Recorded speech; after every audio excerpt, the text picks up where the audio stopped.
Que nós estamos fazendo esses encontros de prática de gestão. Eu comentava agora há pouco com os professores que nós tínhamos na FEA um programa chamado História Empresarial Vivida. Era um programa muito bem sucedido e que nós lutamos na época para que ele fosse conduzido principalmente por ex-alunos nossos da FEA e por professores da FEA. Mas não chegamos a adaptar a este ponto. No caso da FIA, esses encontros de prática de gestão, nós estamos procurando fazer, sobretudo, com o propósito de fazer um encontro e reencontro de colegas professores com encontros de colegas alunos e ex-alunos. Isso, para nós, é muito bom. Então, nesse mundo de dinâmica de mudanças, esse tipo de encontro, ele traz contribuições fabulosas e hoje nós teremos contribuições trazida por uma ex-aluna nossa, a Ingrid Bart, que nós, desde logo, os agradecemos. Daqui a pouco eu lerei uma síntese do seu currículo. Da professora Celi Hades, uma das professoras do nosso programa, para nosso orgulho e nossa honra, e também para nosso orgulho e satisfação, o professor Márcio Moran. Quer dizer, esse encontro é aquele encontro em que há um bate-bola livre entre os três, no sentido de que, quando terminar o encontro, nós consigamos perceber claramente que saímos mais ricos e maiores do que nós começamos. E tenho certeza que isso vai acontecer. Então, para não perdermos muito tempo, que o tempo é muito precioso em todos os momentos, e neste principalmente, que é bem curto, eu queria ler uma síntese. Dura é fazer uma síntese do currículo dessas três figuras que estão aí na tela, mas vamos tentar. Vamos tentar. Ingrid Bart, ex-aluna nossa, né? Economista com formação também em engenharia civil, com MBA em gestão empresarial da FIA. Formação de conselheiras, especialização em tesouraria em Nova York e em Chicago. Trabalhou no Santander, não vou dizer por quanto tempo, você colocou aqui, mas não vou dizer, tá? No JP Morgan, fez uma transição de carreira para o mercado de fintechs, onde criou a conta digital PJ no Banco Neon. Depois, em 2018, cofundou o Linker, um banco digital exclusivamente voltado para PMS. Em 2021, o Link foi adquirido pela OMI e ela continuou atuando como COO até março de 2024.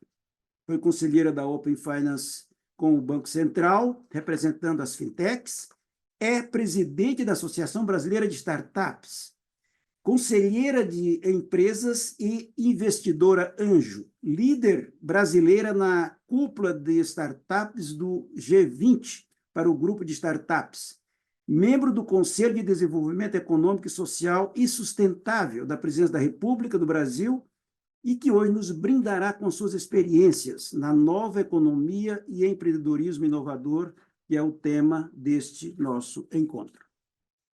Muito obrigado, desde logo, prezada Ingrid, prezada empresária Ingrid. A professora Celi Hades, nossa ilustre professora, graduada em administração de empresas, com mestrado, com foco em marketing, depois também pós-graduada em tecnologia da educação e criatividade, doutora em inovação pela nossa FEA, USP, né? Quando diz doutor em inovação, doutor em administração, o foco em inovação na FEA USP, né? Com ampla experiência, não vou dizer esse tempo que você mencionou aqui não, viu, professora? Com ampla experiência como consultora, concentra atuação em gestão de inovação, desenvolvimento de novos negócios, marketing, habilidades interpessoais e vai aí uma série de outras sub-áreas. Trabalhou como consultora na Price, consultoria, como gerente comercial também na Setenco e vai por aí algumas outras experiências. Durante vários anos, também não vou dizer quantos, lecionou graduação também em algumas escolas de graduação, inclusive Mackenzie, FAP, etc., tem diversos artigos publicados em revistas e congressos nacionais e internacionais, como excelente professora que é, e também, além de professora e consultora, é empreendedora, tá certo? É professora dos MBAs da FIA, especialmente no MBA, no caso da trilha Gestão Empresarial do Advanced MBA da FIA. Professora, garantia de sucesso com a sua presença, professora, somos muito gratos a você. O nosso ilustre professor e amigo Márcio Moran, também figura querida, né, conosco, eu não vou dizer quanto tempo, viu, Márcio, que também fica ruim essas coisas, viu? Denuncia é economista pela nossa gloriosa FEA, com MBA em Gestão Empresarial na FIA, mestre em Administração também pela FEA, doutor em Administração pela FEA, gosta muito da nossa FEA, só que ele foi desenvolver a tese na Virginia Polytechnic Institute em State University na Virginia Technology, nos Estados Unidos, autor, naturalmente, educador e mentor premiado pelo Ministério da Fazenda do Brasil, pela Associação Brasileira de Desenvolvimento, pelo Banco Interamericano de Desenvolvimento, vai por aí. Consultor em gestão, atuando em várias frentes. Plano de negócio, planejamento estratégico, estudos econômicos e de mercado, formação de parcerias, internacionalização de produtos e tecnologias nacionais e estrangeiras. Vou parar por aí, tá? Tem experiência em organização de pequeno, médio e grande porte em diversos setores. Ministra cursos, palestras nas áreas de economia, de empresa, naturalmente, é aquela microeconomia que nós estudamos lá no passado. Macroeconomia, economia brasileira, planejamento estratégico, estratégia empresarial, novos negócios, análise de mercado, etc.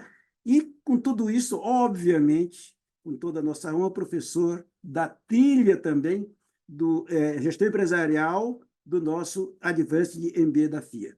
Esses três ilustres convidados, digamos, nos brindarão, então, com esse tema, a nova economia e empreendedorismo inovador, que é um dos pilares da trilha do MBA Gestão Empresarial da FIA. Aos três, muitíssimo obrigado, e eu passaria o microfone para vocês. Aí vocês já devem ter combinado quem começará e quem conduzirá. Professores, muito obrigado, o microfone está com vocês. Obrigada, me ouvem bem? Muitíssimo. Então tá ótimo. Obrigada pelo convite, obrigada pela presença de todos. Eu vou começar um pouco dando um panorama ali da parte de inovação e empreendedorismo, né? A gente quer mencionar, destacar alguns tópicos importantes desse universo do empreendedorismo, né? Então, assim, a gente fala nas aulas de inovação, de empreendedorismo, que essa parte do desenvolvimento econômico requer todo esse empreendedorismo, essa inovação. Isso vem de Schumpeter lá desde 1900 e pouquinho, né? E aí a gente fala de temas, né, que depois a gente quer ouvir na prática com a Ingrid, como é que ela viu todos esses pontos, como é que ela viveu tudo isso, né? Então a gente fala ali do perfil do empreendedor, tem medo de mudanças, a gente fala também de como é que identifica oportunidade, como é que enfrenta, assume riscos, sai dessa zona de conforto. Então, assim, tem um lado que é muito importante, que é como é que a gente identifica oportunidades, né? Como é que a gente realmente entende as dores do cliente ou as tarefas que precisam ser atendidas, que ele faz, que a gente precisa atender. Então, são conceitos bem interessantes. Então, quando a gente vira fala assim, olha, criatividade, a gente precisa buscar novos conceitos, misturar, ousar, antecipar tendências, né? Ou então, quando a gente fala da inovação, que a gente fala, olha, precisa entregar valor e transformar uma ideia em negócio, ter cliente. Então, são desafios desse mundo da inovação, do empreendedorismo, que na aula a gente dá um monte de exemplos, né?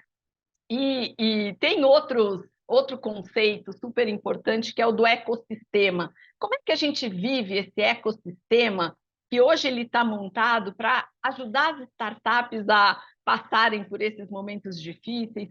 Como é que essas parcerias ajudam a realmente passar pelo Vale da Morte e todos esses desafios? Como é que a gente faz para ser ágil, pivotar os negócios? Então, na verdade, tudo isso são conceitos que a gente fala na aula, né?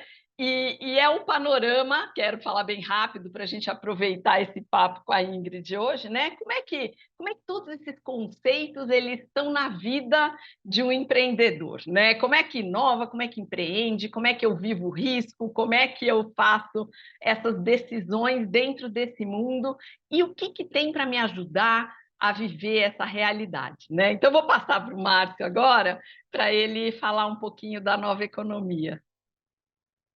Obrigado, Celi. Boa noite a todos. Faço minhas palavras da Celi sobre o prazer de ser convidado para esse encontro e dividir esse tempo com a audiência, com a Celi, com a Ingrid, enfim, para que todos aqui trocamos ideias, né, sobre o empreendedorismo, inovação e a nova economia.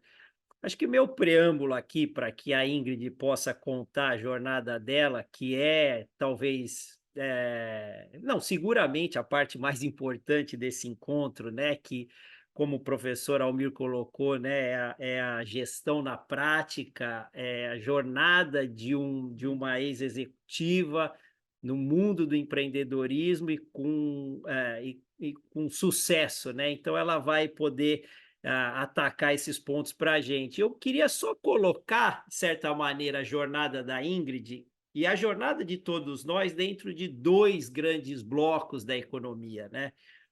Talvez o primeiro importante bloco é o macroambiente, né? Assim, certamente na história da Ingrid, ela lidou com questões políticas, com questões macroeconômicas, intrinsecamente com tecnologia, com aspectos sociais, enfim, legais, que contaminam e que influenciam e determinam parcialmente os rumos dos negócios, né? Então, ambientes macroambientes mais favoráveis, e que hoje é o trabalho da Ingrid, de certa maneira, liderando a Associação Brasileira de Startups, ou seja, macroambientes mais favoráveis vão oportunizar taxas de sucesso maiores para novos empreendimentos, né? E, obviamente, quando esse macroambiente está pouco preparado para receber a inovação, os desafios tendem a ser maiores, né? E a outra metade dessa história é o microambiente, a tal economia de empresas que o professor Almir citou, que trata especificamente dos mercados e como, nesse contexto da nova economia, baseada em tecnologia, numa conexão mais direta entre os stakeholders, os agentes econômicos e sociais, como é que a dinâmica dos mercados hoje é bastante diferente do passado, como é que as novas tecnologias e a inovação estão destruindo e criando mercados, enfim, importante a gente olhar para o conceito tradicional de estrutura de mercado, né? Como os mercados estão mais fluidos, a concentração ela não deixa de existir, mas ela está sendo desafiada a todo momento pela inovação, enfim.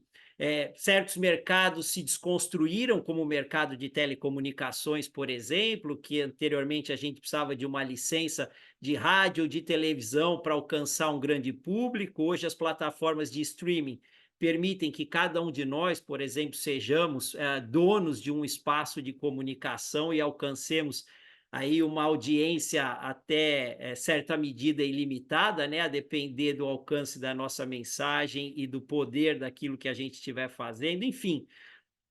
A Ingrid vai passar por esses dois grandes mundos, do macroambiente e da microeconomia, com os relatos dela. E a partir dos relatos dela, a gente vai citando e destacando alguns aspectos importantes e que todos vocês devem estar atentos, sejam enquanto empreendedores ou na gestão do mundo corporativo mesmo, que lida com esses novos atores e com esses desafios que a inovação traz.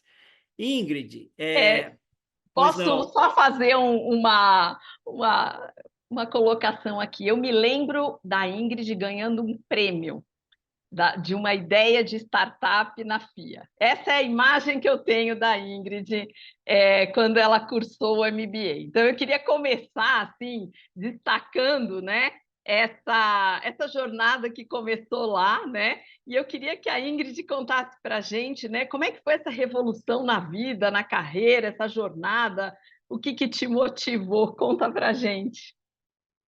Boa noite, pessoal. Assim, eu estou muito feliz de estar aqui. Eu tenho um carinho muito grande, não só pela FIA, mas pela professora Celi, que teve a oportunidade de estar neste momento da minha vida. E é um prazer imenso estar aqui também contribuindo de alguma forma com futuros, talvez, empreendedores ou com atuais empreendedores, né? Mas acho que a primeira coisa que é importante falar é que, assim, quando a gente vai contando a nossa história, parece que ela é linear, né? Então, parece que você está ali, aí acontece uma coisa, aí você vai, dá tudo certo e tal, e eu gosto de usar esse exemplo, que na verdade a nossa vida é um miojo nojento, né? Que ele vai e volta e entra e sai, não sei o quê. Quando você olha sob perspectiva, que você para e vê onde você conseguiu chegar, é que você entende que você está evoluindo de alguma maneira, né? Então, quando você está ali vivendo, parece só uma bagunça maluca. E foi mais ou menos dessa forma que eu entendo que foi a minha vida empreendedora. Eu nunca imaginei que eu fosse empreender na minha vida, assim, nunca imaginei. Eu sempre, sou economista, quando eu fiz engenharia, sempre foi também com esse olhar um pouco mais técnico, mais pensando em mercado financeiro. Sempre pensei em trabalhar em banco de investimento, então tinha ali o meu foco com relação a quais áreas eu queria passar. Sempre gostei muito da área de business, então passei por desenvolvimento de produtos para corporate, depois fui para sales de treasury services, e a minha última posição foi banker de corporate no JP Morgan, que coincidiu com a formatura, né, com o período que eu me formei no MBA, que eu ganhei do JP Morgan. E foi o MBA que me despertou para esse lado da nova economia. Não só com relação às matérias de gestão que a gente tinha, mas também as matérias sobre inovação, sobre startups, sobre essa nova economia que estava surgindo, sobre como a tecnologia ia invadir várias indústrias, e eu queria muito estar do lado de quem invadir, não do lado de quem ia ser invadido, e de como as coisas estavam mudando muito rápido, e aquele modelo que eu conhecia de trabalho também ia mudar. O olhar que eu tinha também com relação ao meu mercado, né, que era o mercado financeiro, ia mudar. E aquilo foi me deixando muito inquieta. Eu tinha certeza que eu não queria mais aquilo para mim, mas eu não fazia a menor ideia. Como eu falei, assim, eu nunca me imaginei empreendedora, não fazia a menor ideia do que eu queria. A primeira coisa que eu pensei foi, eu vou tentar ser executiva numa grande empresa de tecnologia. Só que aí eu fiz o que muita gente faz quando não sabe o que quer da vida. Eu fui fazer um mini sabático, fui morar 4 meses sozinha pela Ásia, não era casada, não tinha filho, e eu posso afirmar que não existe paz interior. É tudo mentira para comprar pacote de viagem, para vender pacote de viagem, para convencer a gente que a gente tem que encontrar o Nirvana, mas não tem Nirvana lá, é uma bagunça também. Mas foi muito interessante, porque, na verdade, eu acho que é muito difícil você pensar coisas diferentes se você olha as mesmas coisas todos os dias. O que eu quero dizer com isso? Eu pegava sempre o mesmo caminho para ir trabalhar, eu falava com as mesmas pessoas há muito tempo, eu ia almoçar, jantar, frequentar os mesmos lugares, com essas mesmas pessoas, com as mesmas opiniões que eu, vivendo ali um estilo de vida muito similar ao meu. E nesse momento foi muito interessante para eu colar um pouquinho daquele mundo que eu vivia e ver que existia um mundo muito maior. Mas eu confesso também que não foi uma decisão fácil, foi uma decisão extremamente dolorida, porque é como se você pegasse todas as suas certezas, jogasse fora, mas você não tem mais nenhuma certeza para colocar no lugar. Então tem que ter muita coragem. E aí só depois também que eu descobri que eu tinha essa coragem para você enfrentar muito esses medos, porque eu tive muito medo. E é um pouco frustrante também, porque você aposta a sua vida toda em determinada situação, em determinado cargo, em determinada empresa ou mercado. E aí você chega lá, e aí você olha e fala, poxa, não era bem isso que eu queria, ou não é isso que eu quero mais. Então, tudo isso estava naquele momento. E aí, quando eu estava na Ásia ainda... Ingrid, Oi. me permita fazer aqui uma interrupção, porque acho que tem um gancho para você contar para a gente. Isso, naturalmente, é a curiosidade de quem ouve uma história de sucesso como a tua, né? Então, tem uma jornada de angústia, de dúvida, de questionamentos. de onde nasce a ideia?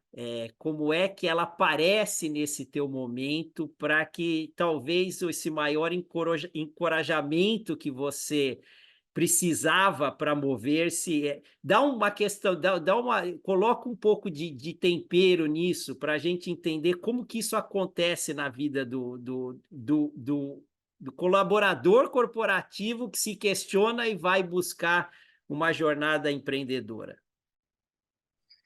Então, assim, neste momento específico, eu ainda não pensava em empreender, assim, eu tinha, inclusive, aversão ao empreendedorismo, porque, poxa, a minha geração ainda foi uma geração de pais que passaram por hiperinflação, desemprego, crises econômicas seríssimas, planos econômicos bizarros. Então, eu lembro como se fosse hoje os meus avós tendo que fazer fila no mercado porque no dia seguinte o valor do negócio da gente ter que consumir óleo vencido, porque eles compraram um monte de óleo num desses momentos e ficavam fazendo estoque de óleo e aí vencia e você tem que comer o que tem. Então, eu realmente achava que eu não tinha estômago para empreender. Então, a primeira ideia foi: eu vou tentar alguma coisa que eu seja colaboradora, que eu seja funcionária, que eu seja ali, tenha o meu salário pingando. E aí, coincidentemente, uma fintech, né, que é uma startup de serviços financeiros, me encontrou no LinkedIn, porque eles estavam buscando alguém para construir a parte de negócios de serviços digitais para pessoa jurídica. A gente está falando no comecinho de 2017. Eu saí do JP no final de 2016. Na semana seguinte, eu estava na Índia para começar a jornada da Ásia. Eu ainda estava na Ásia, comecei esse movimento deles me procurarem, fazer entrevista e tal. Quando eu voltei desse mini sabático, eu já voltei nessa fintech, que não era uma grande fintech, estava começando, mas que depois virou um unicórnio, que foi o Neon. E aí, eu literalmente voltei. No dia seguinte, eu estava lá 9 horas da manhã, numa fintech que eu não sabia o que era. Eu não sabia, assim, o termo fintech, eu não entendia direito como aquilo parava de pé e tal. Mas, e foi muito interessante, vou contar uma coisa interessante. No meu primeiro dia, minha mãe me ligou, porque ela sabia que eu estava voltando de viagem, mas eu não tinha dado notícia de que eu tinha chegado no Brasil e tal. Cheguei super tarde, cheguei 2 da manhã para 9 horas estar no trabalho novo, e ela me ligou nesse meio do caminho, né, no dia que eu estava começando. E aí ela falou assim: poxa, você voltou? Como é que você tá? Não sei o que, tal, tal, tal. Eu falei assim: voltei, mãe, e tô trabalhando. Porque a minha família já estava um pouco preocupada comigo, de eu ficar na Ásia, acharam que eu ia virar hippie, sei lá. Aí a minha mãe falou: mas onde você está trabalhando? Eu falei: estou trabalhando numa fintech. O que é isso, Ingrid? Eu falei: mãe, é uma startup aí de serviços financeiros e tal. Nisso ela começou a chorar.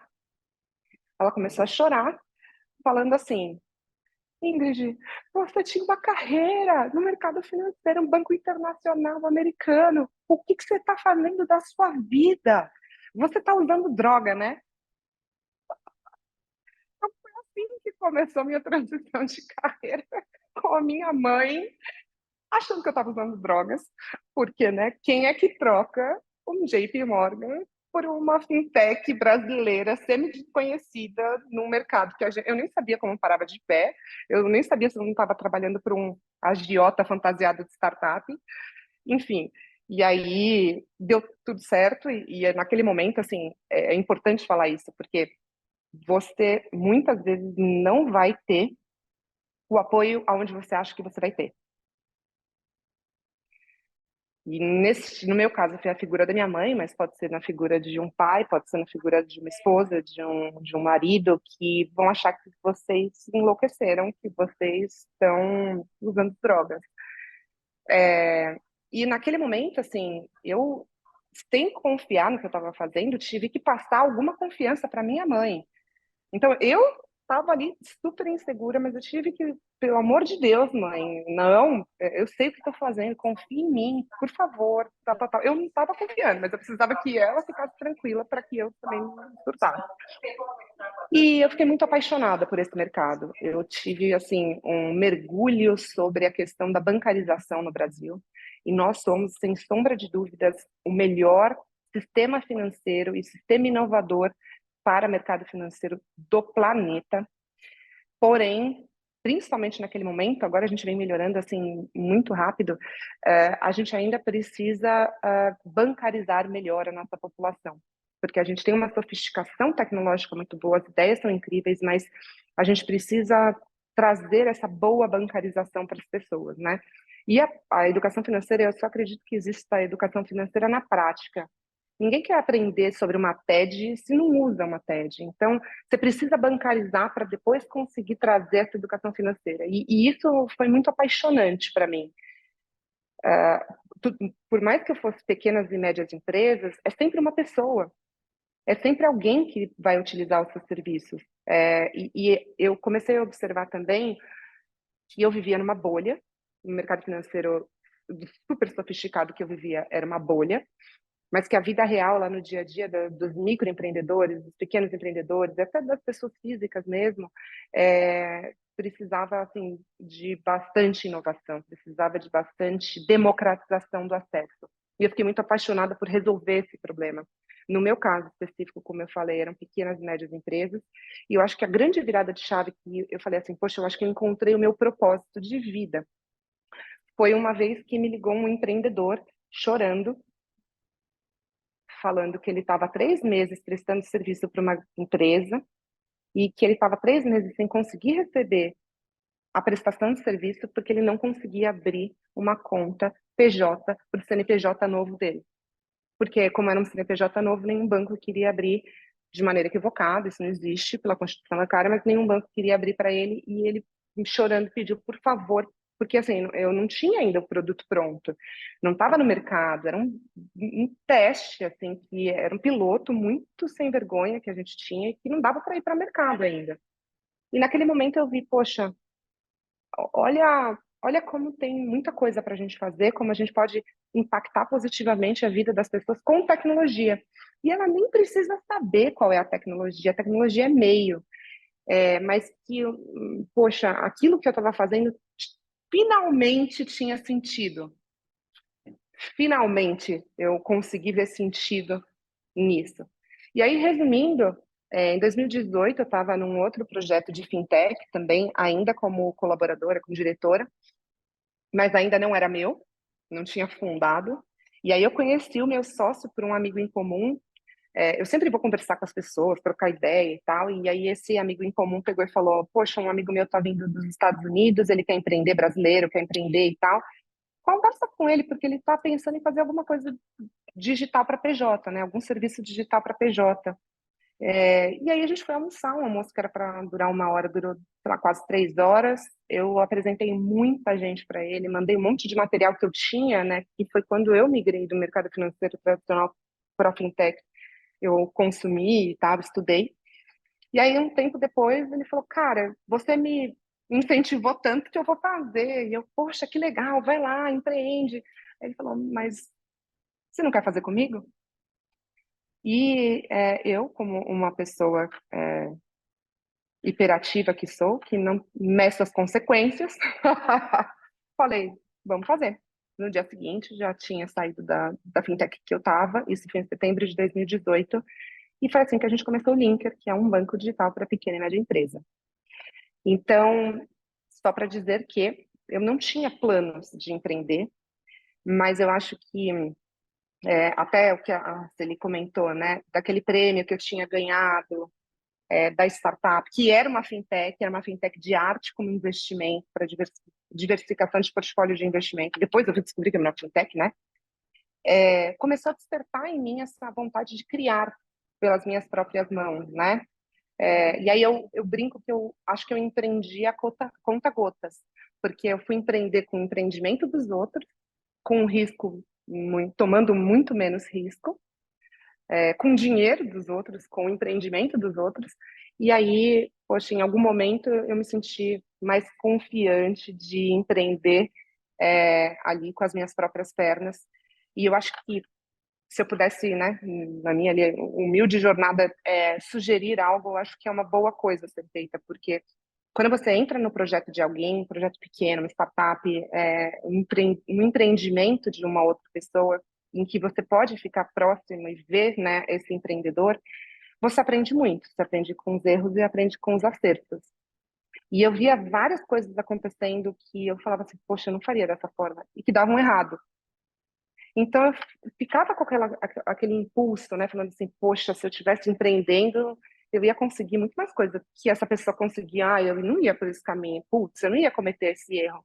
E aí chega o momento que você vai lá testar a sua tese para ver se na prática se comete ou não esses erros e acertos, né? Ingrid, você podia falar dos maiores desafios de ser empreendedora, né? Como é que são esses maiores desafios? E assim, até pensando no se você faria diferente alguma coisa, porque tem os desafios e a gente olha para o passado e fala, aprendi, né? O que você pode falar? Olha, eu tenho muita sorte na vida, porque eu tive muita sorte com os meus sócios.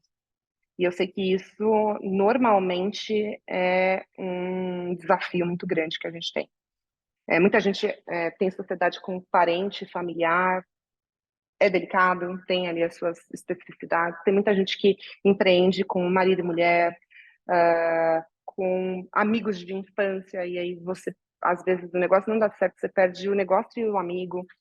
Ele não era meu amigo de infância, ou um terceiro sócio que entrou, né, um sócio relevante, foi uma pessoa que eu conheci no Neon, que já tinha também tido essa experiência numa outra fintech, de construir uma outra fintech,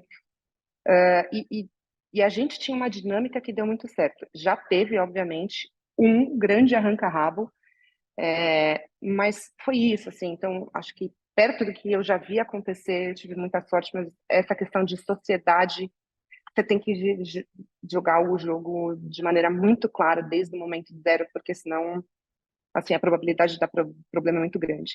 Por incrível que pareça, eu não acho que empreender no Brasil seja... vou refazer essa frase, eu acho um pouco melhor.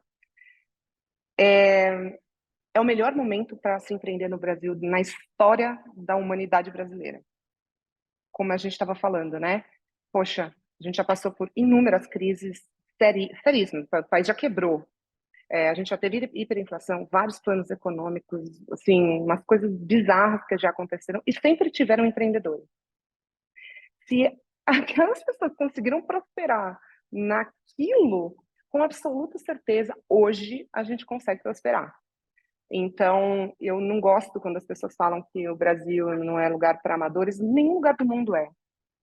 Todo mundo tem problema, cada um vai ter o problema em alguma coisa. Tem gente que não tem nem mercado consumidor, que se você quer empreender, você tem que pensar mundialmente, você tem que ir para um mercado que você não tem o menor conhecimento, tipo o próprio Israel.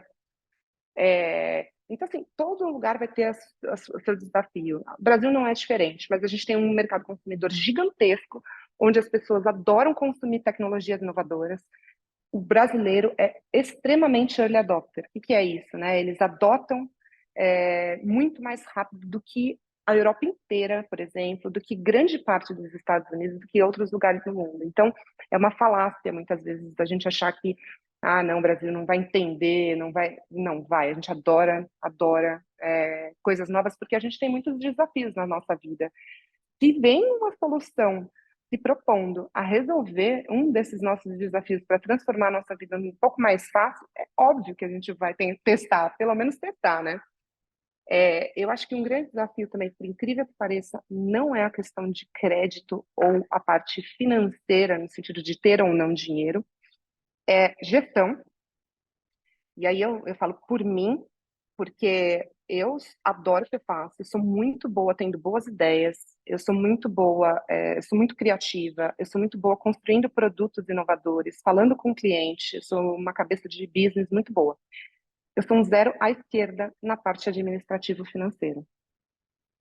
Eu sou um zero à esquerda na parte, por exemplo, de tecnologia. Não codo uma linha de código. E normalmente o empreendedor ele é muito apaixonado por aquilo que ele faz, por aquele trabalho específico que ele faz.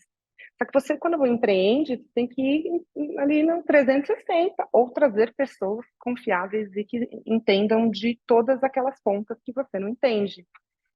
E aí eu sinto muitas vezes que quando o empreendedor ele domina muito aquele assunto que ele vai empreender, por exemplo, no meu caso, produtos financeiros, ele acaba achando que ele vai dominar todas as pontas do negócio. E aí um pratinho cai e isso pode ser, né, o que vai levar o business a quebrar. Então, essa questão de gestão é muito importante, gestão mesmo, né? A gestão do dia a dia ali, poxa, fluxo de caixa, a parte para quem trabalha com produto físico, né? Estoque, a parte de tecnologia, sustentação. Então, não é para você entender com profundidade tudo, mas é para você se cercar de pessoas que entendam. E aí vem acho que uma coisa que eu aprendi recentemente, que o bom líder, o novo líder, ele não é aquele que sabe tudo,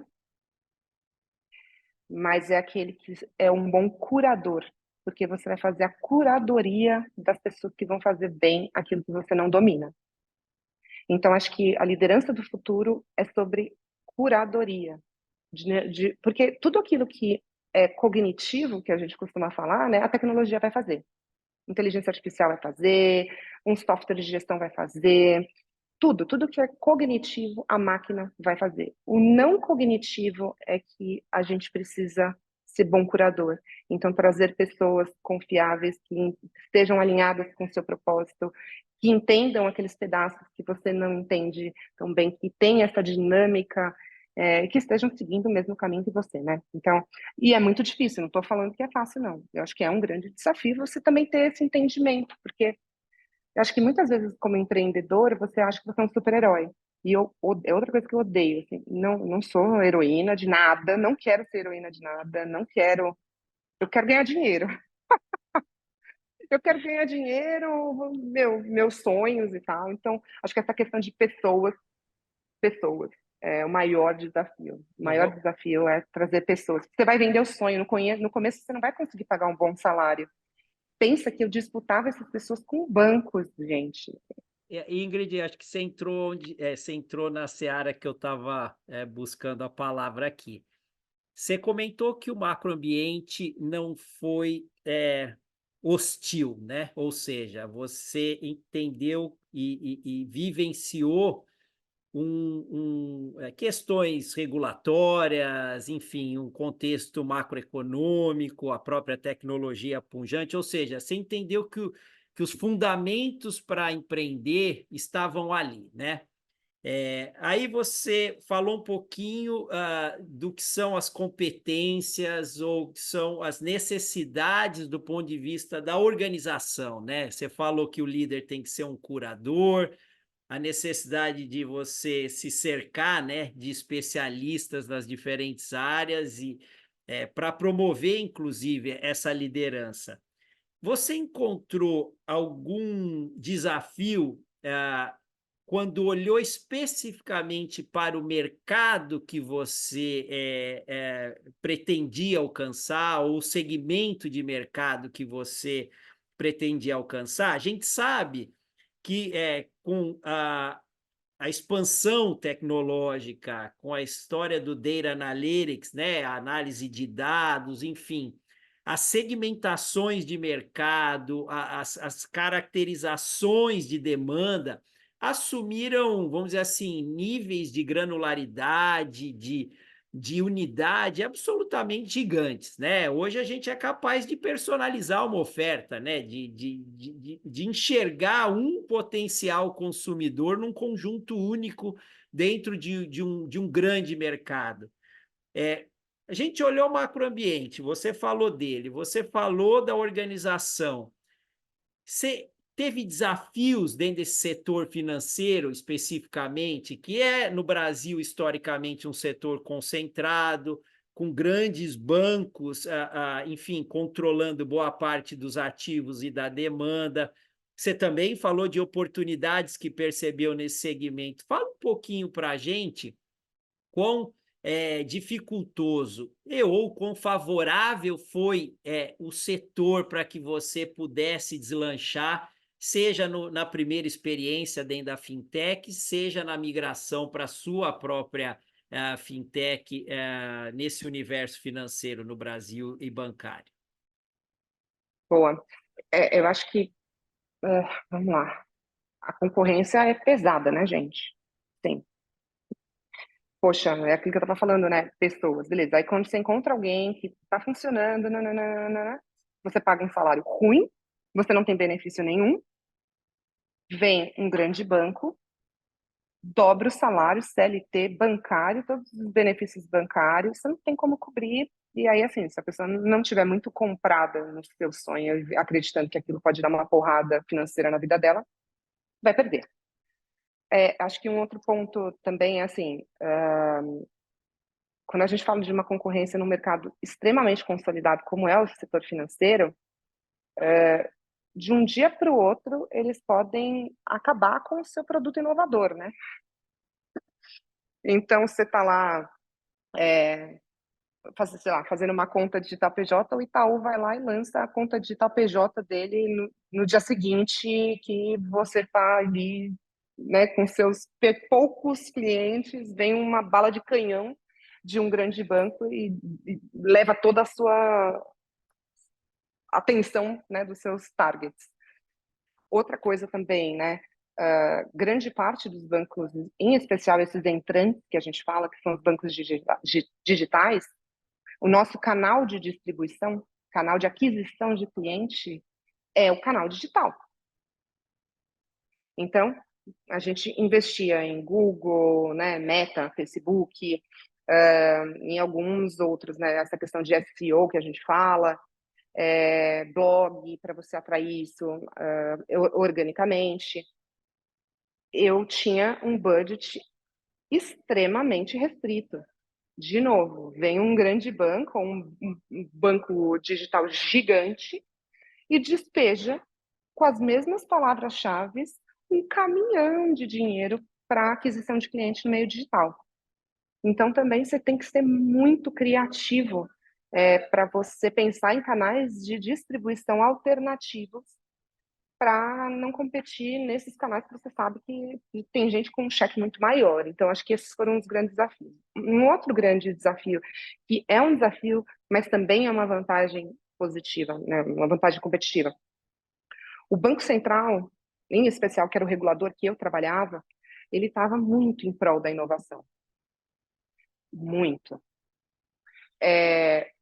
Por que isso é positivo? Porque isso abriu o mercado para que os projetos de fintech existissem, aparecessem, fossem criados, e abriu também muito diálogo com o Banco Central. Eu era diretora da BFintex, então, assim, dia sim, outro também, eu estava lá com o Banco Central, virei conselheira do Open Finance com o Banco Central por causa desse relacionamento, dessa atuação, mas da mesma forma que isso é positivo, tiveram momentos, assim, que a gente brincava, tinha até uma figurinha no WhatsApp, toma norma, porque todo dia saía uma norma, uma normativa do Banco Central mudando alguma coisa, e quando você é uma fintech pequenininha, eu fazia essas vezes do regulatório, porque eu gostava, aprendi a gostar, mas assim, não conseguia nem acompanhar o que estava acontecendo, e se para um grande banco já é desafiador, ele tem que parar muitas vezes várias coisas para ir lá cumprir a norma, imagina para uma fintech que está lá desenvolvendo um produto que, tipo, inovador e tal, não sei o quê, de repente vem uma norma que muda tudo, aí você pega e fala assim, não, peraí, vamos mudar a rota e vamos mudar toda uma estratégia que foi pensada 3 meses antes e que já estava sendo construída, então vai, desmancha tudo para começar desse jeito que o Banco Central soltou a norma nova.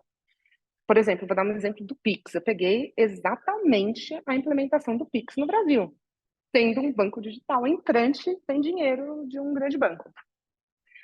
Para você poder oferecer Pix de maneira indireta, eu era participante indireta do Pix porque eu não tinha licença de banco. Então, eu usava um banco para poder oferecer Pix para os meus clientes. Eu tinha que fazer toda a experiência do usuário. Então, sabe, a cada telinha que você passa no aplicativo, eu tinha que fazer isso, fazer tipo um PPT com toda a jornada e mandar para o Banco Central aprovar.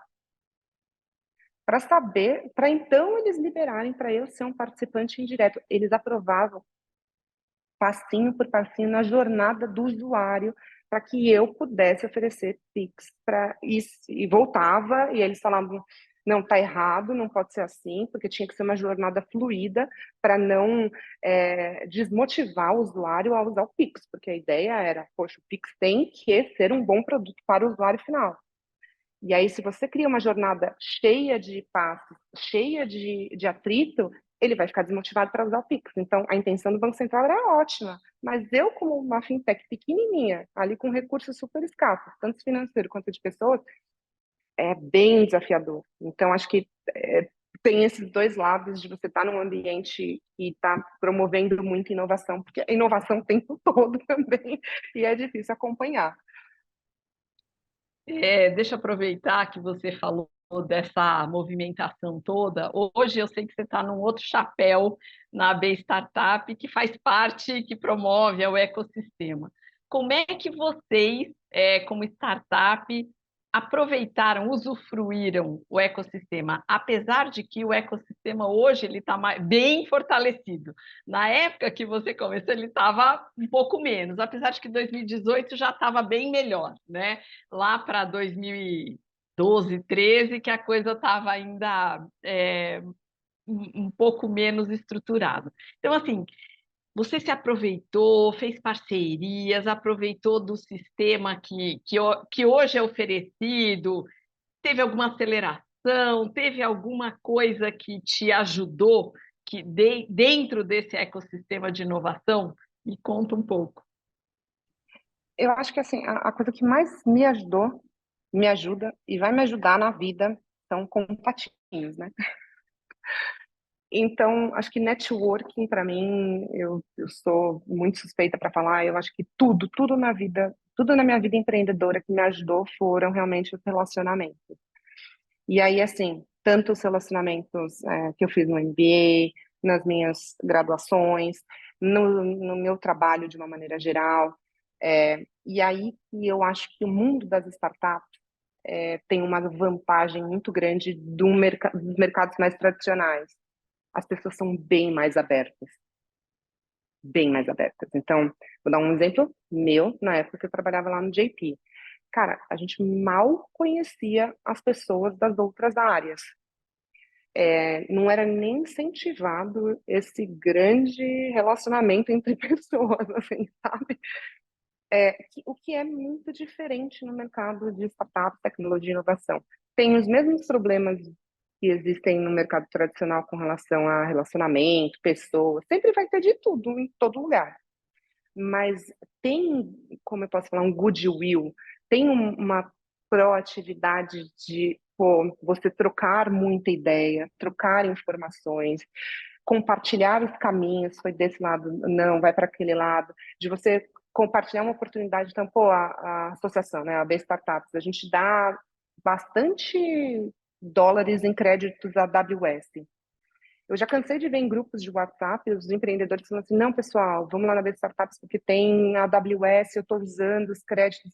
Pô, para uma startup que está começando, créditos da AWS tipo, assim, ganhou na loteria, porque são só $25 mil de créditos da AWS. E por aí vai, esse é um exemplo mais concreto de como essa grande ajuda mútua pode facilitar. E eu sinto que no mercado de empreendedorismo inovador, de uma maneira geral, isso é muito, muito melhor.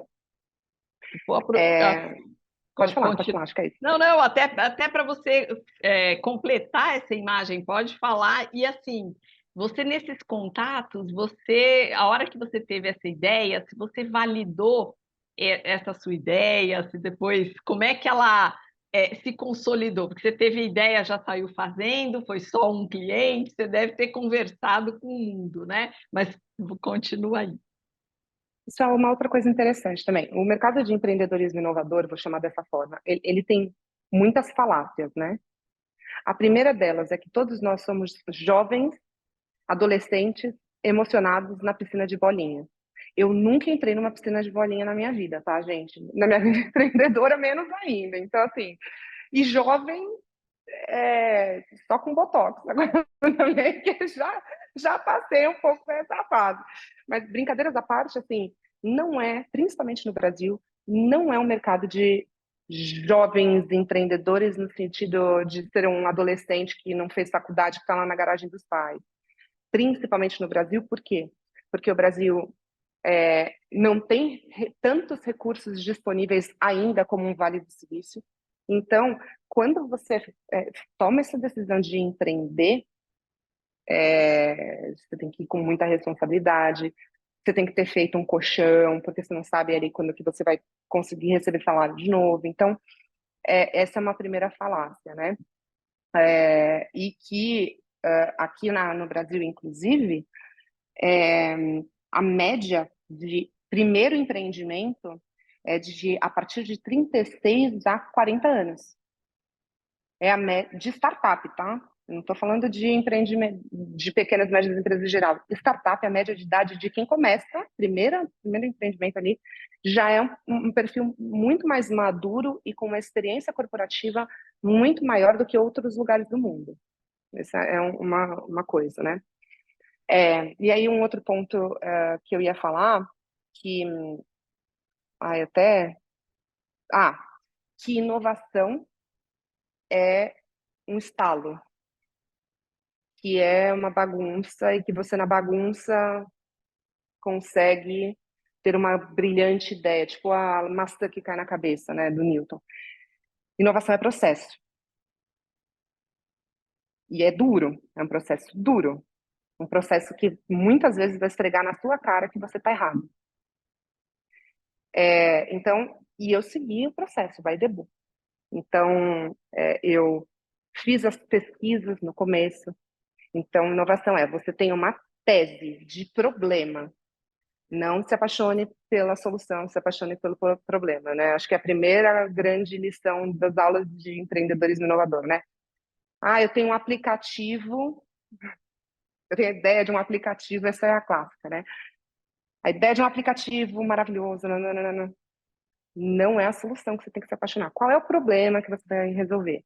Então, largar essas soluções que você já vem pensando no chuveiro, assim, dói. Principalmente para os empreendedores ali, tipo, que são muito apaixonados por aquilo. Larga a mão da solução. Pensa no problema. Que problema você quer resolver? Pensou? Aí você vai fazer os questionários. É desse jeito mesmo, gente. E eu fiz. É insuportável, mas faz parte. Vai fazer os questionários e sai espalhando isso para todo mundo.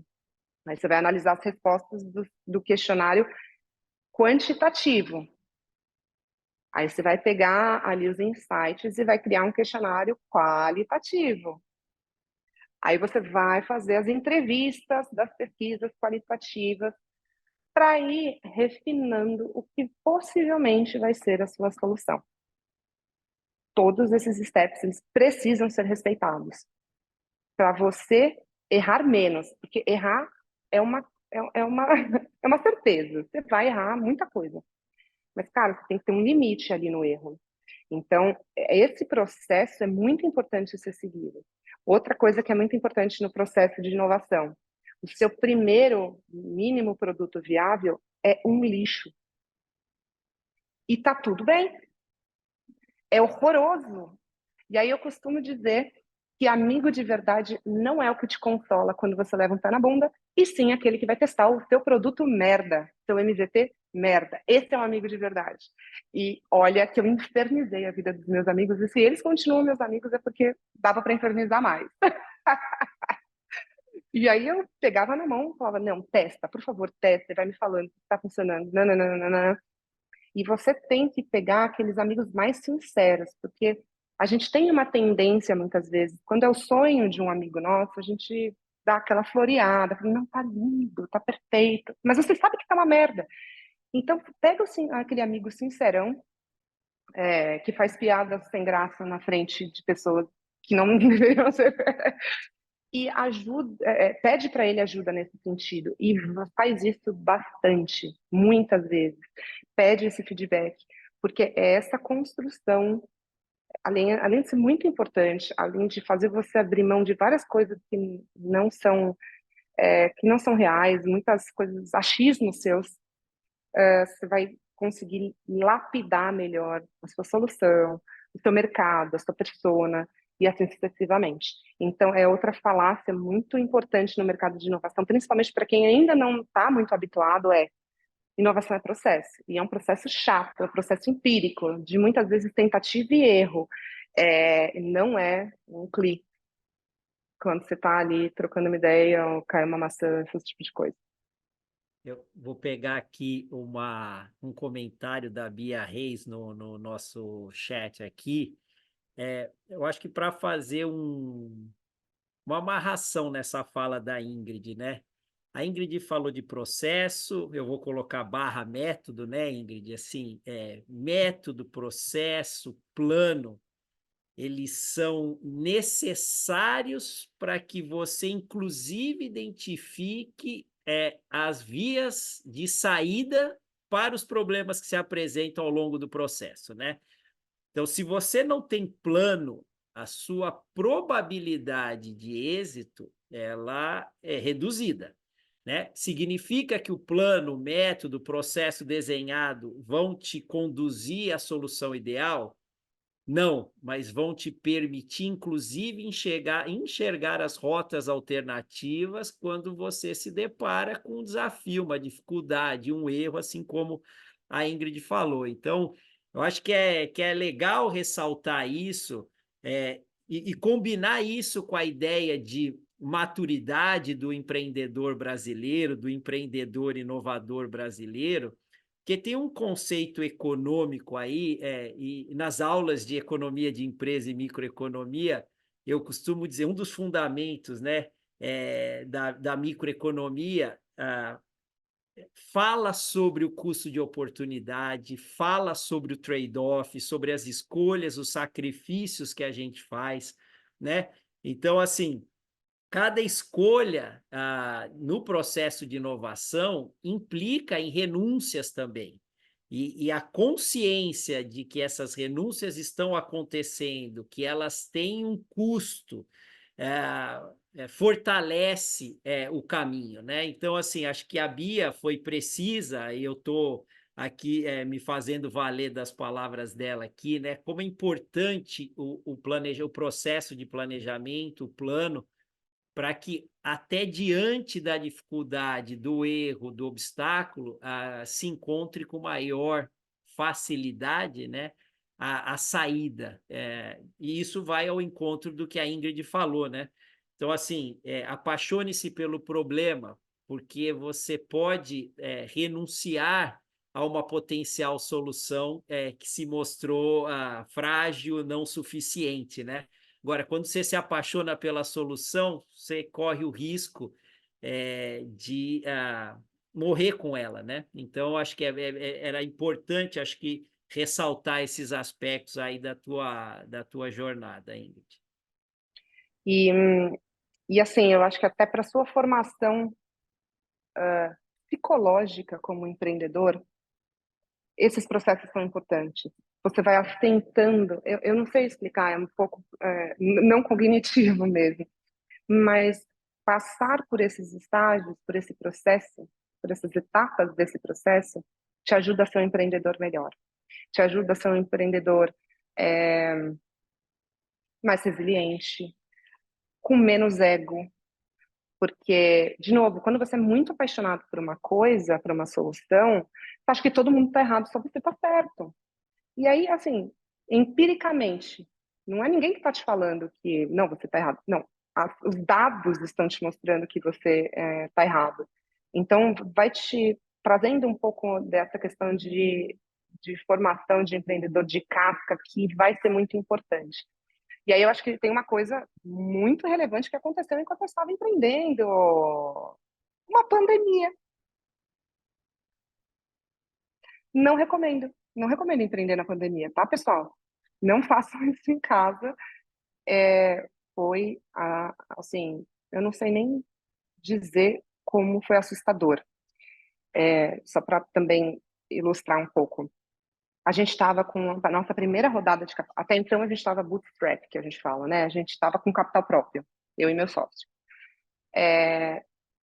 Primeiro ano, né? Ali a gente fundou no finalzinho de 18, o ano de 2019 foi de construção de time, tecnologia, construção da estratégia, né? Fazendo todas essas validações. A gente ficou bastante tempo fazendo validação. Eu, que sou uma pessoa que gosta de negócio, de cliente, gosto de falar com pessoas, assim, foi muito difícil, porque você não consegue vender, né? Você não tem nada para vender e eu queria sair vendendo. Então, esse 2019, o ano foi muito isso. Final de 2019, a gente lançou o produto, a primeira versão do nosso produto para mar aberto, que eu falei para vocês era uma porcaria, mas precisa sair. Não pode. É outra grande lição, assim. Sem preciosismo. Vai estar feio mesmo. Mas essas primeiras pessoas, elas, assim, grande parte delas vão ser próximas, vão ser early adopters, eles vão estar com um apetite de novidade interessante, vão te ajudar nessa construção. Não demora para lançar produto, o primeiro MVP, porque isso pode te custar toda a sua estratégia, toda a sua empresa. Então, é feio, quebra, é manual muitas vezes do lado de dentro. Depois eu vou passar um link muito legal, que é o MVP no YouTube, se vocês colocarem assim, o MVP mais feio do mundo, alguma coisa assim, que eles fazem uma paródia com o Waze, que na verdade tem um aplicativo do Waze, a gente acha que é tudo, né, inteligência artificial, mas tem duas pessoas ali olhando no guia físico e falando no microfone, assim, é muito legal. É isso, é manual às vezes, mas tem que lançar, porque nesse processo de lançamento você também vai ter vários aprendizados. Mas aí, então, esse 2019 foi isso. Começo de 2020, a gente tinha a nossa rodada de captação já praticamente fechada. Não tinha desembolsado ainda, mas a gente estava no processo de assinatura dos contratos, então a gente fala que estava 100% comitada. Veio a pandemia, a gente perdeu metade dos nossos investidores. E eu não sei se todos vocês já passaram por o que é uma rodada de captação. É bruto, é máquina de moer gente. Você muitas vezes vai ser tratado mal, porque quem tem o cheque não está nem aí, para você é só mais um. E para você é o seu sonho, para ele não. Para ele, ele acha que vai ganhar dinheiro com você ou não. É simples assim. E aí a gente teve que reabrir a rodada de captação. No momento onde a gente não sabia se a gente ia sobreviver, não sabia se a nossa família ia sobreviver, eu, uma pessoa super hiperativa, sempre gostei de ficar saracoteando por aí, fiquei presa dentro de casa, e assim, tendo que rodar a empresa, fazer captação, fazer comida. Eu só não morri de fome por causa do meu marido, porque eu brinco que ele chegava e jogava uma refeição assim na minha jaula enquanto eu estava trabalhando para eu lembrar de comer. Então foi muito, muito bruto, muito mesmo, assim, bem desafiador. Eu acho que foi o maior desafio que eu enfrentei na minha vida empreendedora, foi um desafio que ninguém estava preparado. Mas deu tudo certo. No final de 2020 a gente fez a captação, que foi uma captação grande até para um seed, que foram 2 milhões de reais. Mas acho que foi muito esse desafio. E pensa que gerir time 100% no digital, né? Ali virtual. Gerir time no presencial já é desafiador. Gerir time no home office. Tenho experiência com isso, achando que vai morrer, todo mundo com medo de morrer, não entendendo nada que estava acontecendo. Então, foi ali um grande teste de resiliência empreendedora. Mas essas coisas acontecem. Bom, me fala um pouco dessa sua... Você saiu, né? Esse perfil empreendedor, pensando no futuro, pelo que eu já te conheço, Ingrid, como é que foi esse processo de... né? Apesar de que você não saiu, né, da empresa, mas você foi comprada, não sei se você, né, você já terminou. Não, acabei de sair, faz um mês que eu saí, tô desempregada, pedi demissão. É horrível. Então, é horroroso. Como é que é essa sensação de não parar de pensar em negócio? Porque o empreendedor, na verdade, ele é maluco, né? Ele fica ali nas ideias, e eu te conheço até, né, por ser até imperativa e com um monte de ideias e um monte de projetos, né? Se essa ideia do futurismo, né, da criatividade, de pensar em novas coisas, como é que funciona? Como é que está nessa fase, né? Tanto me conta um pouco dessa saída, né, e desses próximos passos seus. A saída é inevitável, né? Estava já acordado, não a saída efetivamente, mas que a gente ficaria mais 2 anos depois da venda. Foi uma venda incrível, não foi. Eu falo isso de boca cheia mesmo, porque tem muita venda aí que é venda peronomútil, você só passa bucha para frente, mas você sai meio que no 0 a 0. Não, foi uma venda legal, para uma empresa legal. A gente foi muito bem tratado por outro empreendedor, porque é um empreendedor também, um empreendedor raiz. Então, foi muito legal. Tivemos contratualmente que ficar 2 anos, até porque muitas vezes essa compra não é só da tecnologia, né? É também da estratégia dos empreendedores. Então, você tem que fazer esse phase out que a gente fala. Mas é muito difícil, gente. É muito difícil. É muito difícil porque é o seu filho, né? Uhum. É o seu sonho, só que aquele negócio, esse sonho cresceu, você vendeu, não é mais seu. Foi muito engraçado, né? Tem uma coisa assim, logo nas primeiras semanas que a gente vendeu, eu tive bebê, né? Minha filha nasceu dia 1º de novembro, eu assinei os últimos papéis da venda dia 5 de novembro de 2021. Eu assinei coisa na maternidade. Mas logo nos primeiros dias da licença maternidade que eu não tirei, a gente teve que passar várias senhas, né? Senha de banco, tudo. E aí foi muito interessante, porque quando a nossa administrativa financeira veio falar comigo, né? Não, eu estou passando o seu acesso. Eu disse, não, como assim você vai passar meu acesso? Mas tem que passar, tipo assim. Então, esse desapego, ele é mais delicado, porque, de novo, assim, foi um sonho, mas foi um sonho que deu certo, que tá tudo bem, você... É aquela síndrome do ninho vazio, eu acho, sabe? De quando os filhos crescem e vão viver a própria vida, e foi mais ou menos isso que aconteceu. Então, é um processo difícil, principalmente por causa das pessoas, são pessoas que você viveu momentos muito intensos, que você já chorou, já riu, já bebeu, já brigou. Então, não falar com meu sócio todos os dias é muito estranho para mim. E aí é muito engraçado, porque agora faz um mês, né, que a gente saiu, nós dois saímos juntos. Ele manda uns memes, assim, nada a ver no grupo de sócios. Acho que só para, né, manter aquele contatinho, porque é muito esquisito mesmo, você sente um vazio. Porém, todo vazio é a possibilidade de você encher de novo. E aí, contextualizando com o Brasil, assim, eu tenho certeza que Deus é brasileiro, porque ele está dando algumas oportunidades para a gente que dificilmente vão acontecer de novo e nessa sequência. Então, esse ano o Brasil, presidente do G20, é muito geopolítico isso, gente. Todos os olhos do mundo voltados para o Brasil. Foi-se criado na presidência do ano passado, que foi da Índia, um grupo só de empreendedorismo inovador, tecnologia, PMS, que é o grupo que eu lidero dentro do G20. E a gente está fazendo muita coisa. O brasileiro é o melhor empreendedor do mundo.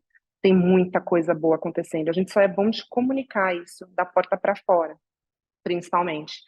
Então, o G20 é esse grande momento de criar uma nova narrativa para o empreendedorismo brasileiro, de criar uma nova história para a gente. Porque se a gente não começar a ajustar essa narrativa, se a gente ficar só batendo no Brasil, só focando naquilo que tem de desafio e não falar as inúmeras, a maioria das coisas que a gente está fazendo bem, esse fluxo financeiro não vai chegar aqui. Então, esse novo momento do Brasil, que eu acho que é muito importante, de criar essa nova narrativa, de mostrar o que a gente está fazendo bem, e é muita coisa, como eu falei, não é porque eu sou legal, ou porque eu sou paz e amor, hippie, abraça a árvore, não. É porque eu gosto de dinheiro, e eu acho que vocês também, né? Então, se a gente não começa a fazer esse marketing positivo, ninguém vai investir no Brasil. E eu estou falando de investimento, eu não estou falando só de investimento financeiro, mas de transferência de tecnologia. Por que que isso tem que acontecer, vai acontecer, o Brasil é o melhor lugar para isso acontecer. Principalmente quando a gente fala de meio ambiente, clima, transição energética, não tem no planeta outro lugar que não seja o Brasil para liderar essas discussões globalmente.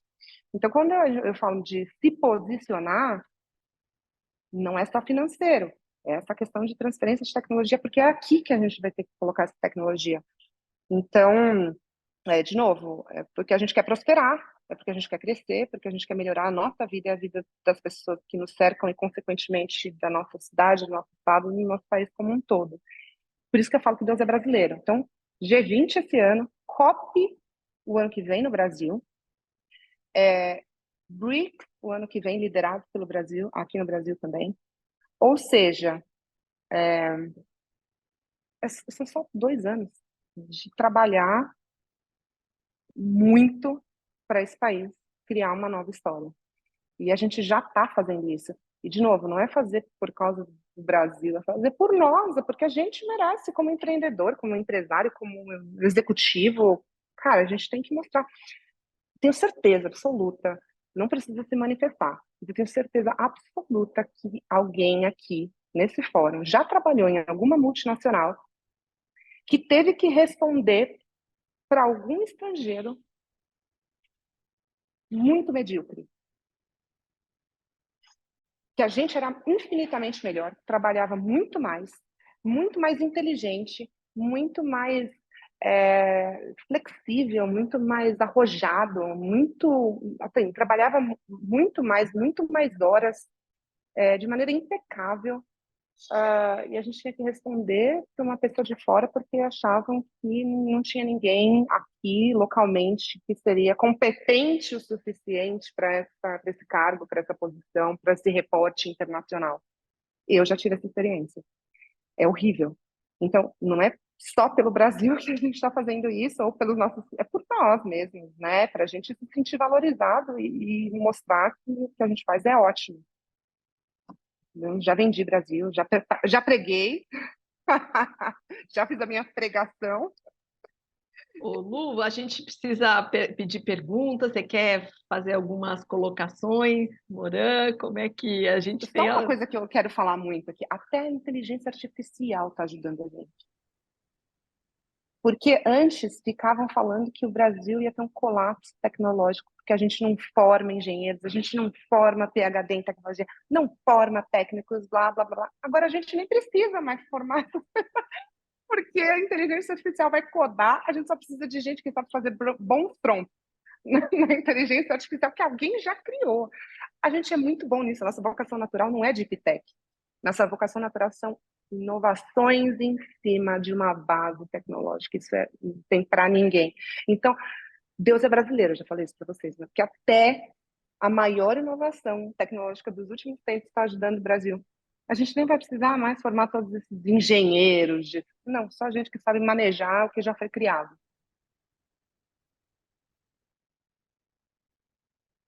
Maravilha.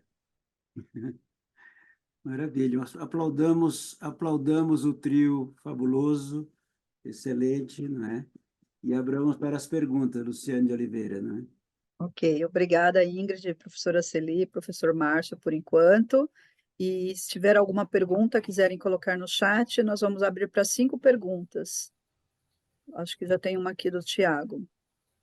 Tiago Cono, Ingrid, depois da venda da empresa, você já teve algum um arrependimento, achando que poderia ter vendido melhor? Não que eu poderia ter vendido melhor, mas eu acho que eu vendi rápido demais, no sentido de eu ainda tenho muita energia empreendedora para gastar. Porque foram 3 anos intensos, ano de cachorro, mais 3 anos. E aí eu sinto falta, sabe? Agora, neste momento, eu sinto um pouco de falta. Então, na verdade, eu não me arrependo de ter vendido, acho que foram 120 milhões. Em 3 anos, assim, foi muito legal. O valuation foi ótimo, no momento bom. Se a gente tivesse esperado mais, acho que o mercado virou de um jeito que talvez a gente não conseguisse captar novas rodadas e nem fazer uma venda da maneira que foi. Mas essa questão de tipo ter ainda lenha para queimar é o que me pega um pouco. Ok, obrigada. Mais uma pergunta para a Ingrid, da Bia Reis. Ingrid, com essa mente empreendedora, o que vem pela frente? Então, pergunta de 1 milhão, literalmente. Cara, eu ainda não tenho, ainda não bati o martelo. Eu estou muito ansiosa, muito inquieta. As primeiras semanas que eu saí do LinkedIn assim, foram bem difíceis, para ser super honesta. Muito por essa ansiedade, assim, de classe média, problema de classe média, né? Que a gente, middle class problem, né? Ai, meu Deus, o que vou fazer agora? Mas é real, assim, tipo, quando você tem uma vida super intensa, quando você se pega não fazendo nada, dá um baque e começa a dar um pouco de pânico, né? Que você fala assim, meu Deus, eu não vou fazer mais nada relevante na minha vida, ai, ai, ai, ai, ai. Provavelmente eu vou empreender, provavelmente no setor financeiro. Não quero mais fazer banco, estou bem satisfeita. Mas alguma coisa provavelmente com Open Finance também, que eu gosto bastante. Fiquei 4 anos lá com o Banco Central. A gente ainda não tem noção do impacto que vai ser o Open Finance, mas eu tenho certeza que vai ter um Brasil antes e um Brasil depois do Open Finance, assim como teve um Brasil antes e um Brasil depois do Plano Real. Vai mudar como a gente consome produtos financeiros e eu acho que é um projeto que possibilita muita inovação ali na ponta ao usuário. Mas o que ainda não tenho, assim, não planejei, não planilhei, não desenhei, mas eu iria mais por esse caminho. Ok. Agora a pergunta do Fernando Azevedo, para a Ingrid também. Um dos grandes desafios dos empreendedores hoje é buscar pelo menos o comprometimento de equipe, jovens, e diminuir o turnover. Como trabalhou isso na fintech, na sua fintech? O bom de trabalhar com as pessoas jovens é porque elas acreditam no que você fala.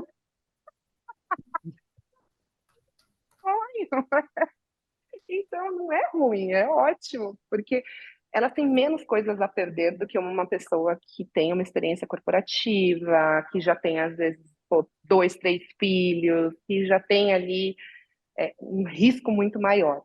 Então, ela tem ali uma flexibilidade de manobra muito maior. Então, é ótimo. O segundo ponto também de trabalhar com pessoas mais novas é a questão financeira. O salário dela não está, né, 40 mil reais para ser um coordenador, como está num banco, por exemplo. Então, você também tem uma atratividade maior. E aí, falando de maneira muito direta, startup ainda é muito sexy para algumas pessoas, para alguns jovens. Poucas pessoas hoje em dia, quando saem da faculdade ou quando estão ali nos seus primeiros anos de experiência, querem ficar o resto da vida numa grande empresa, numa grande corporação. Eu, nos últimos anos, não conheci ninguém. Ninguém. Então, a mentalidade do trabalho mudou. Então, isso nos beneficia como startup. Que mais?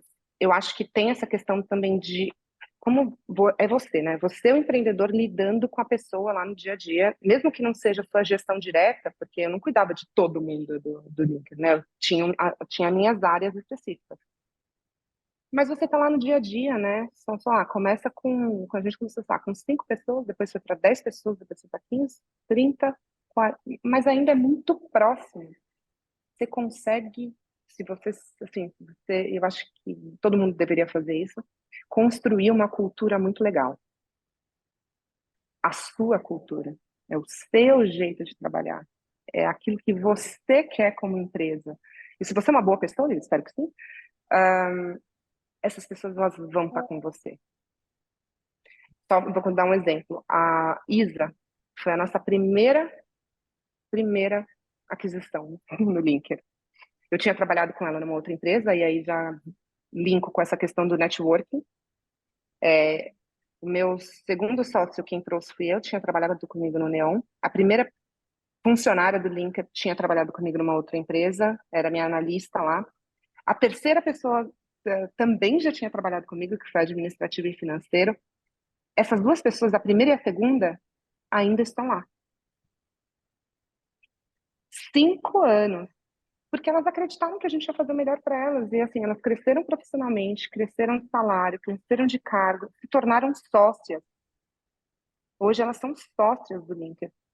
Então, quando você também abre essa possibilidade para alguém que não está preocupado com VA, VR, plano de saúde, que tem essa massa de manobra, né, essa flexibilidade, ou está muito comprado com a cultura, as pessoas vão ficando. Nem todo mundo, mas na grande maioria, assim. Mas não tem uma receita pronta também, tá? Eu gostaria muito que tivesse, ia ser bem fácil, mas é aquilo, assim, é o seu sonho, você tem que saber vender seu sonho, e valorizar as pessoas que acreditaram nele, né, obviamente. Ok, mais uma E eu acho pergunta que aqui. gostar de pessoas, tá? Não tem como você empreender sem gostar de gente. Nem do lado cliente, nem do lado interno, time. Você tem que gostar muito de gente, você tem que estar lá com a galera, gostar de estar com a galera, gostar de interagir com a galera. Então, acho que se desse para falar uma coisa, cara, não gosta de gente? Não tem problema. Você pode ir numa carreira técnica, onde você não vai ter uma carreira de gestão, você vai lá, ser um programador, fica lá o dia inteiro programando, pouco contato com a humanidade. Tudo bem, também tem perfil para tudo, a gente precisa de todas as pessoas no mundo. Mas tem que gostar de gente. Você quer ser líder, você quer ser fundador, tem que gostar de gente. Não tem outra alternativa. Você não vai conseguir delegar isso. Agora, uma pergunta aqui de forma geral do Ricardo sobre startups. Qual o caminho mais rápido para acelerar? Professora Celi, professor Márcio Moran, Ingrid. Nossa, acho que um caminho mais rápido para acelerar é um caminhão de dinheiro.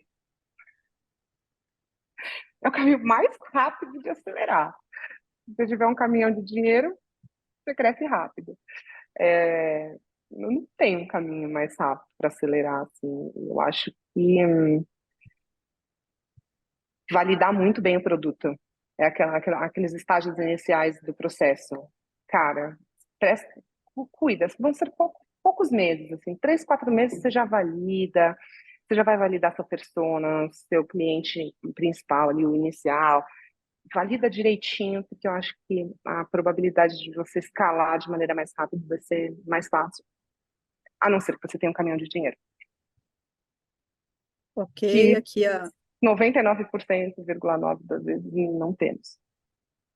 Se a professora ou o professor não querem complementar esse detalhe, você... Eu cheguei, professor Almir, eu cheguei a professor Márcio, que eu cheguei a abrir o áudio, mas a Ingrid se antecipou a mim, né? Então, assim, você acelera com um caminhão de dinheiro o carro que está na estrada correta, né? O caminhão de dinheiro chega mais facilmente para quem está com o carro na estrada correta também, né? Porque a fala da Ingrid é precisa, em 99,9% dos casos, é preciso, com muita restrição de recurso, encontrar a estrada correta e posicionar o carro nela, né? E a partir daí, vender-se ao mercado, né? E aí, fazendo uma ponte com uma fala anterior da Ingrid, né? Os VCs, né, os venture capitalists, os bancos, enfim, não importa, os fundos, não podem ser vistos pelo empreendedor como algozes, né? Uma negativa de um VC, uma negativa de um fundo, tem que ser entendida como uma oportunidade de aprendizado e correção de rotas ou exponencialização de fortalezas e atacar carências, né? Porque a jornada é feita de plano, realização e convencimento, né? Então, como a própria Ingrid falou, o dinheiro não está à disposição, os recursos são limitados. Faço de novo a ponte com a minha fala na primeira metade do nosso encontro aqui. A gente tem que fazer escolhas e, portanto, renúncias são parte dessas escolhas. E o sucesso que a Ingrid e outros empreendedores tiveram está muito associado à capacidade de colocar o carro na estrada correta e de, quando se depara com uma estrada que não era adequada, encontrá-la, né? E aí o dinheiro aparece. Essa é a lógica, né? Eu costumo dizer, se me permite, Ingrid, entrar no teu universo, que tem empresas e empreendedores que nem se colocássemos o caminhão de dinheiro na mão deles, eles chegariam no outro lado. Então, por quê? Porque falta plano, falta capacidade de execução. Às vezes a ideia é boa, mas a capacidade de execução e desenvolvimento do processo, né, não é a mesma da ideia, né? Então, é preciso combinar plano com capacidade de execução para que o convencimento aos agentes financiadores de boas ideias e bons negócios apareça. Vou falar também algumas palavras aqui finais, mas eu acho que a Ingrid tocou num ponto assim muito crítico, que são as pessoas, o relacionamento, a convivência, né? Então, assim, você pode ter a pessoa mais técnica do mundo, com mais ideias, essa vai ser a parte mais difícil do empreendedor, assim, na minha visão prática, essa realmente é. Agora, a gente tem que saber lidar com pessoas diferentes, porque quando a gente busca as pessoas iguais, a gente também não vai ter grandes crescimentos, ideias, misturas. As misturas fazem muito bem, né? Agora, eu queria destacar o primeiro ponto que a Ingrid falou aqui para fechar minha fala, que é o seguinte. Ingrid, você fala que você descobriu sua vocação. É maravilhoso isso, porque não tem idade para isso. A gente parece que em algum momento da vida pega todo o conhecimento que a gente tem e fala: eu sou útil aqui. Aqui eu sei fazer a diferença. E esse é o melhor dos mundos. Assim, é maravilhoso ver quando a pessoa encontra esse lugar que faz diferença e que lá vem de dentro, né? Vem um negócio que fala assim: eu quero fazer isso, né? Então, ter esse sonho, continuar com essa parte viva, né, dos sonhos, a parte de dentro. E a criatividade, ela também é persistência, mas também é estudo, né? E também é buscar, estudar, conhecer muito. E essa parte, né, que você falou assim, ó, foi lá no meu MBA que eu fui lá, de repente a gente enche a caixa, né, cheia de coisas e vai conectando e as coisas, as ideias vão surgindo, né? Então, assim, mas teve uma busca, teve uma procura anterior, né? E isso é maravilhoso, a gente vê o resultado desse esforço de buscar conhecimento, de ir atrás. Maravilha. Ok, antes de passar a palavra para o professor Almir, eu só gostaria de destacar que nós colocamos no chat o link para o sorteio final e também para a emissão do certificado aos participantes. E agora eu passo para o professor Almir para as considerações finais. Obrigado, Luciane. Obrigado. Foi realmente como eu havia prognosticado. Temos que sair daqui muito maior do que nós começamos. Mas antes de fazer o sorteio e antes de dar meus agradecimentos finais, eu queria pedir as palavras e as considerações finais da Ingrid, na sequência da professora Celi e depois do professor Márcio Moran. Ingrid, por gentileza, para as suas considerações finais, aquela mensagem que todo mundo gostaria de ouvir para realmente sair refletindo.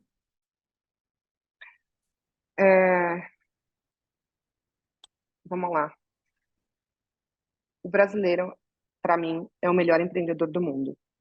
A gente faz muito mais com muito menos recursos. A nossa diversidade de vida, de tudo que a gente pode imaginar, é a nossa maior fortaleza, porque isso permite com que a gente seja extremamente inovador. E tudo isso sendo legal, sendo seres humanos de verdade, muitas vezes, sabe?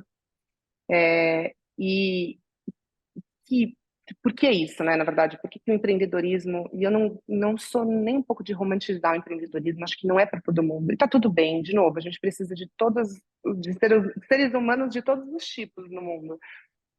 Mas o empreendedorismo, em especial, para o Brasil, para a nossa economia, pode representar uma grande transformação social principalmente em regiões onde a economia se baseia basicamente em governo. Então, pode ser essa nova matriz econômica para determinadas regiões, de um empreendedorismo inovador, de um empreendedorismo que com certeza vai colocar a gente como vanguarda da inovação mundial. Cada vez que eu conheço o mundo, conforme eu vou conhecendo mais o mundo, os empreendedores de outros países, os ecossistemas de outros países, eu tenho certeza que o Brasil é o melhor lugar do mundo e o mais inovador. E